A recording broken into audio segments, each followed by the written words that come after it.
मेरे प्यारे दोस्तों, आज की कहानी का शीर्षक है अभिमान। प्राचीन काल की बात है। किसी देश की राजकुमारी को अपने रूप और यौवन का बड़ा अभिमान था। कुमारी जब युवती हुई तो राजा को भी उसके विवाह की चिंता होने लगी। राजा ने राजकुमारी के विवाह का प्रबंध करना चाहा। अनेक राजकुमार उस कुमारी को देखने के लिए आए। उनमें से अधिकांश उसका पाणी ग्रहण करना भी चाहते थे, किंतु राजकुमारी थी कि उसको कोई भी राजकुमार पसंद ही नहीं आ रहा था। राजकुमारी का नाम था मंदाकिनी। मंदाकिनी के पिता को इससे बड़ी परेशानी होने लगी थी।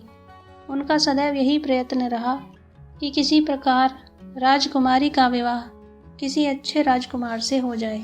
जब वे अपने प्रयत्न में पूर्णतः असफल हो गए तो उन्होंने एक योजना के अंतर्गत घोषणा कर दी।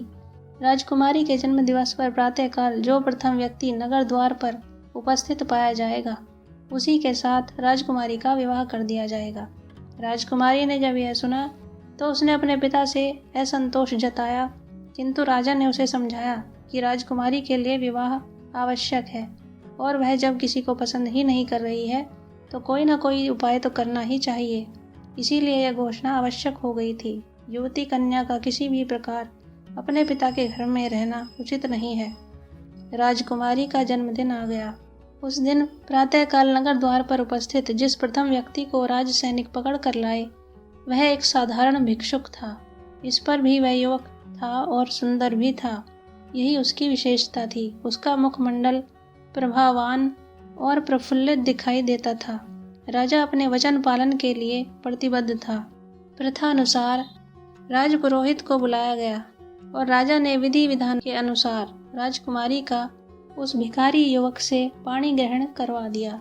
राजकुमारी ने बहुत विरोध किया, किंतु उसके हठी पिता ने उसकी एक नहीं सुनी और अपना कर्तव्य पूरा कर दिया। राजा को अपनी कन्या पर क्रोध भी था। न केवल इतना, अपितु राजा ने अपने जामाता को 5 स्वर्ण मुद्राएं देकर कहा, युवक, तुम अपनी नव परिणीता पत्नी को लेकर तुरंत मेरे राज्य से बाहर निकल जाओ।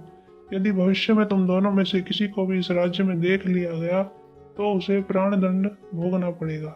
राजा की आज्ञा थी। जामाता ने उसका पालन किया, अपनी पत्नी का हाथ पकड़ा और राजप्रासाद से बाहर निकल गया। इसका न उसे कोई खेद था न दुख ही। वह तो भिक्षुक जीवन जी रहा था, उसी प्रकार भविष्य में भी जी लेगा, यही उसकी धारणा थी। यह नगर न सही दूसरा नगर सही, यह राज्य न सही दूसरा राज्य सही, उसके लिए दोनों में कोई अंतर नहीं था।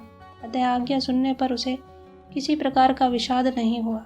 राजकुमारी मंदाकिनी को पैदल ही पिता के राज्य से बाहर निकलना पड़ा। इसमें कई दिन लगे।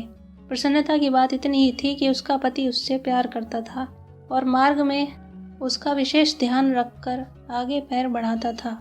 वह यह प्रयत्न करता कि राजकुमारी को कम से कम कष्ट सहना पड़े। इस प्रकार वह सपत्नीक अपने श्वशुर के राज्य से बाहर हो गया। दूसरे राज्य में पहुंचकर एक निरापद वन स्थान पर उसने रहने का विचार किया और वहां पर एक झोंपड़ी डाल दी। उसने अपनी पत्नी से कहा, प्रिय, अब यही तुम्हारा घर है। मैं भी अब भिक्षा मांगना छोड़ दूंगा। जंगल में जो कंद मूल और फल आदि मिलेंगे उनसे ही भरण पोषण कर संतोष का अनुभव करेंगे। मैं जंगल से लकड़ियां काट कर ले आऊंगा, तुम बाजार में जाकर उनको बेच आना। इस प्रकार कुछ धन एकत्रित होने लगेगा। राजकुमारी के लिए यह कार्य कितना कठिन था, इसका अनुमान सहज ही लगाया जा सकता है, किंतु बेचारी विवश थी। करती भी तो क्या करती। तदनुसार दोनों ने जीवन यापन आरंभ किया।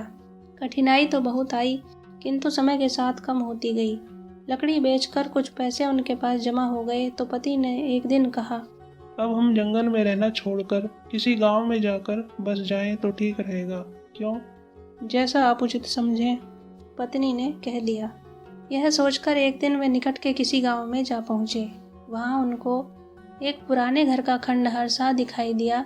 उसको उन्होंने अपना घर बना लिया। पति बाजार जाकर कुछ मिट्टी के बर्तन खरीद लाया और पत्नी से बोला, इन बर्तनों को ले जाकर गांव में बेचने का यत्न करो। किसी युग की राजकुमारी आज बर्तनों को सिर पर रखकर बाजार में बेचने जा रही थी। उसे मन ही मन यह डर भी सताता था कि यदि उसने पति के कथन अनुसार काम नहीं किया तो वह उससे रुष्ट हो जाएगा और उसे छोड़कर कहीं भी चल देगा। वह भिखारी था, उसे कोई अंतर नहीं पड़ सकता। राजकुमारी बर्तन लेकर बाजार गई और बर्तन उतारकर धरती पर रख दिए, किंतु स्वयं धरती पर बैठना उसके लिए संभव नहीं हो पा रहा था। उसे इस प्रकार बैठना अपना अपमान सा लगता था। वह बर्तनों के पास खड़ी थी कि तभी एक